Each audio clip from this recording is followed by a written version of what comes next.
Hello, I'm Nicole, though most people call me Smash. I'm a skater with Terminal City Roller Derby. Over the last year, I've been making the documentary series about my league, Terminal City, and about its historic rise, fall, and rebirth over the past 2 decades.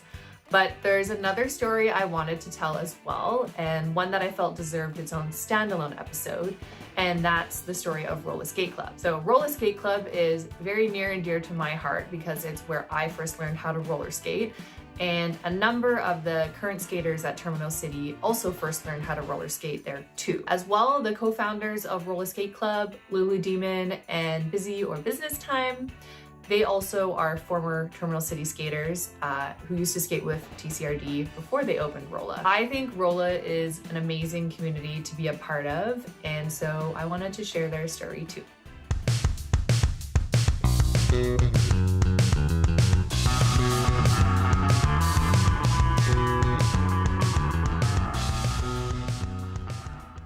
So Rolla Skate Club is I guess you could call it a roller skating gym slash party center that's in East Vancouver. It's a facility where you can go and you can learn how to roller skate. The core of Rolla Skate Club is community, and a community that is connected by physical movement. The thing that I love about where Rolla Skate Club has evolved to is that physical movement can really look like whatever you want. I was not a physically confident kid growing up. And even in my mid-20s, we get so many messages about how our bodies should look. And like roller derby for me was such a safe space to move and be physical and connect with people. And I think, Rolla Skate Club has become that for so many people. I basically started at Rolla because I was bored and I was getting out of shape and I needed a hobby. I kind of almost got peer pressured into doing the derby boot camp, which I did. Someone thought I could do it and I believed them, and then I just kept showing up for other people, and then it was almost just showing up for myself. It's really hard to learn how to skate. Like when I was first learning how to skate at Rolla Skate Club, the first time I stepped on skates, I fell so many times that I had strained my forearms just from falling forward and catching myself. I found it really difficult to learn how to skate, but I did it in such a slow-paced environment that it was great. Oh my God, it's just joy on wheels. It's exercise, but you don't even feel like you're exercising. And there's so much you can do. And then the summertime, you can just go anywhere on your wheels. Once you're confident enough, it's just freedom. Yeah. During the pandemic, my mom started skating at Rolla, and she just really loved it, and she really convinced me to get roller skates and just kind of try it out. One of the things I actually really loved, because when I would go to classes there's such a big age range. I just love it because there are people that I normally wouldn't get a chance to have a conversation with, and so yeah, it's really fun.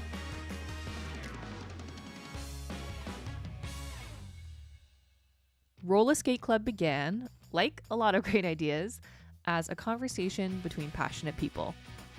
Back in 2018, I took this business course. Very interestingly, one of my derby friends, Carla Smith, who at that time was known as Booty Quake, who's now known as Business Time, she signed up to also do the same business course. We didn't coordinate to sign up for that. We just ended up doing the same one. And I remember at the end of that course, myself and Busy, we went for drinks, and we went to debrief at the end of the course. I think a few weeks later, we were driving down to a tournament in Eugene, and we called that our 18-hour business meeting because it was 9 hours there and 9 hours back. And we basically spent those 18 hours talking about Rolla Skate Club. Rolla Skate Club launched that same year in 2018 with 100 pairs of rental roller skates and a FedEx truck that was converted into a pop-up skate-mobile. We are 6 years old now. We have changed a lot in those 6 years. We have a full-time physical location in Vancouver. It's this beautiful space. There's 500 plus members that come and skate with us. At Rolla, there are experienced coaches who can help you learn how to skate. And once you get good at the basics, there's 3 distinct ways to elevate your skating. So there's skate park, roller derby, or dance. Skate park is where people throw themselves up and down ramps and off and onto objects, which I personally find terrifying, but a lot of people really like it for that particular reason. I coach a skate park, sort of intro skate park class at the local Rolla Skate Club, and I quite enjoy doing the park skating because it's very technical, but it's also got a high sort of fear factor, and so you need to have methods to overcome that, to keep the mental focus so that you don't get in your own way when trying to execute a maneuver that could actually lead to a more dangerous situation than if you were to commit to one of the tricks completely. Sometimes in skate park it's like the terror, but it's good terror, pushing your comfort zones. But yeah, it just makes you feel really confident and like you can try new things and probably get them eventually. Then there's skate dancing, which personally I am terrible at because I have 0 rhythm. I primarily do dance skating or jam skating. I've been skating for about 3 years, but I've been taking classes at Rolla for about 2 years. I've been just really enjoying learning. It seems like an endless amount of moves to learn. I think skating helps a lot with my anxiety and stress from the day because it's more scary to be I could just fall at any moment if I'm not paying attention, I could just end up flat on my face. So I better be paying attention, I better be present here. And then I think when you add the element of music or just something fun and groovy to it, then you also just kind of get out of your head and you're able to just go along with, okay, the music says this, so I'm gonna, I'm gonna skate around to that. So I think it helps me definitely just feel connected and present. Rolla hosts dance events with DJs on Saturdays and Sundays that are open to the public, so anyone who wants to try out roller skating can do so in a fun environment. Even me, with 2 left feet, has gone and had a blast at these events. But that being said, my all-time favorite discipline offered at Rolla is the short track roller derby program. So there are 3 types of roller derby that you'd probably encounter, whether you're watching it or seeing it in a movie or playing it in Vancouver. First, there's bank track roller derby, which is played on those sort of raised diagonal tracks. People are zipping around in circles. There's also flat track, which is basically bank track, except that they've completely flattened that track, and so you're just zipping around on the level ground. And then there's short track roller derby, which is relatively new. So myself and Busy invented short track roller derby. It was definitely born of that 18-hour business meeting that we have where we were if we were to create this sport again, how would we create this sport with accessibility being the #1 most important thing? What if we could create a sport and a community that was truly inclusive, that was truly about taking all of the beautiful parts of roller derby, the inclusivity, the welcoming space, the safe space to be physical as a woman and be supported by your community. What if we could take all those pieces and take them away from the current structures and create our own structure for it? Lulu and Busy looked at what they felt didn't work in modern flat track roller derby and introduce those solutions in short track. So for example, a normal sized flat track is so large that it's really hard to find venues to play in. You need a hockey arena or bigger. But a short track fits inside a normal sized basketball court at a community center. A flat track game requires about 40-something people to run, 2 teams of 15, and an officiating crew of at least 10 volunteers. Since short track has a smaller track, it requires half the amount of players. And then another thing that we really wanted to change was the onus on who was responsible for the fairness of the game and the safety of the game. So for me, playing the sport, I really noticed I would go to these tournaments, these pretty high-level tournaments, And depending on the reffing crew that we got, our game would be officiated very differently. So as an athlete, that's really frustrating because you train a certain way and then literally to get cold one way in the morning and cold another way in the afternoon, to the point where, you know, those games are literally being decided by the officials.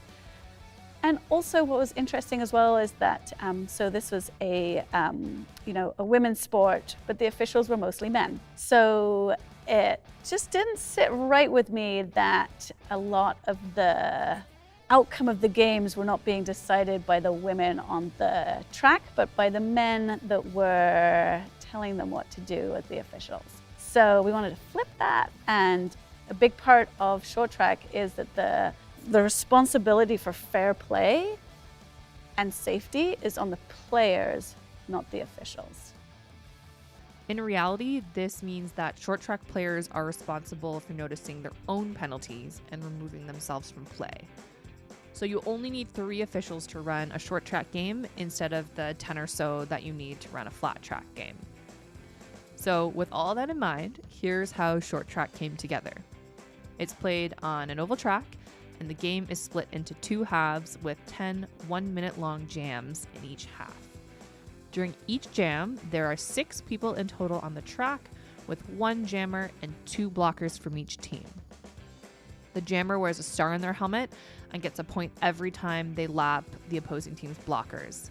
The blockers try to stop the other team's jammer from scoring points while also helping their own jammer get through.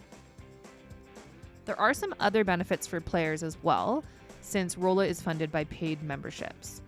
If you've watched previous episodes of this series, you'll recall how much time it takes to be in a flat track roller derby league, since everything is run by volunteers. Cupid, who is the roller derby program coordinator at Rolla, but also a member of Terminal City Roller Derby, at one point was spending 40 hours a week doing volunteer work at Terminal City. At Rolla, you just pay your membership fees and then you can show up to play. I think most folks that play short track that have an experience in another league previously love it because they don't have to do the organizing, right? They show up for their practice time and they do a little practice and then they go out and play like an athlete. There's also another big pain point with flat track roller derby, which definitely got Lulu up in arms when I asked her about it. But it can't be. I don't believe that. I cannot be an inherent part of the sport. I will not accept that. I will not accept that. I don't believe that toxicity is an inherent part of roller derby. I just don't accept that. I don't. I've personally found that one of the hardest parts about being in a roller derby league is the amount of conflict involved. It's actually so common that the roller derby community has an affectionate term for it: derby drama. Derby drama. Well, so it's when you get a whole bunch of people all together with a bunch of different opinions, and also they're playing a sport where they're allowed to hit each other, I think feelings get very big. It is just personal drama, really. I think usually it comes from trying to make rules about who can do what, and some people deciding or feeling that that is unfair, I think, is usually where it stems from. I don't think it's inherent to the sport because I don't think we've had a lot of it here at Rolla, and I think that that was a conscious choice that we've tried to build into our program here, is like actually addressing the things that we felt caused it in some of the other leagues that we had been a part of. The version of short track roller derby that we play at Rolla is low contact, meaning there shouldn't really be any big hits, although that does happen by accident sometimes. This makes it a little easier on the body overall, and also makes it a lower pressure environment for people to come and try derby for the first time. But that doesn't mean our games are not exciting. So I legitimately said to my best friend the next day that the game we played on Saturday was the best derby game of my life. And I think it was. What was really cool about the last short track game we played is everyone was, like, I would say, kind of working at their best. The game felt really good, really cohesive. There was a lot of communication. I find the game always starts very low-key and then we all get competitive and it seems to get a little spicy at the end. We always do seem to have something kind of dramatic happen near the end, not with intention, it just kind of always seems to happen that way. All of the best derby moments happen on the track, always, always. And it is when your team is there with you together and you feel like you're achieving the thing together. You've all like clicked and maybe you don't have to talk about it and it's just happening. And I felt like that is what was happening with both teams on Saturday. We had a lot of different abilities on the track at the same time too, like some people who were less comfortable with being hit and some people who have been playing for like, 20 years, 15, 20 years. And we all came together really cohesively. Rolla games are always very close in points, I mean, because you don't get as many points as you do in flat track. And the game actually ended on a tie. So that just felt like a really good moment because I felt like everyone was winning. I think everybody that played got the thing that they wanted out of it.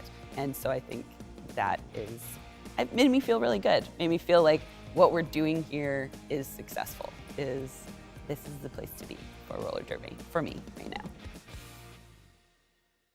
I love getting letters from people in the community. Someone wrote me a letter saying that when they turned 50, they decided they wanted to give themselves the gift of joy. And learning to roller skate and joining Rolla Skate Club was part of giving themselves that gift of joy. They said that being part of this community has changed them as a person, that it's the best part of their week to come here. One of the classes I come is like Monday after, like evening, and I'm like, oh, I always feel a little sluggish like right before, right? But like I always know, I'm always gonna come home like happier from that class. So like it gets me to go even if I'm like, not really feeling like it. I will walk out of that like door like happier and like just glad I went. I want more people to know about Rolla, and because it's just such a fun place to come and like bring your friends and try a thing. Like that's how I started. I was just like, I don't know, I'll just try this random thing, and here's this amazing community I've now found. Rolla Skate Club offers to the Vancouver community just an inclusive space. I think it's not only an inclusive space, but it is, I think it's just a place for you to try something and be seen as something that maybe you don't consider yourself being seen as outside. Like there was almost a persona the first year that I went there, and I just felt, the second I walked in, I just felt different about myself. I grew up with a lot of 1950s doctrine about your body and how it should look.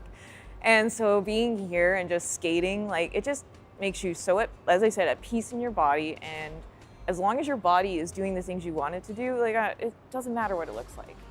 There is just no body type limitations with roller skating. And that's what I love here. I just don't feel self-conscious at all anymore. So.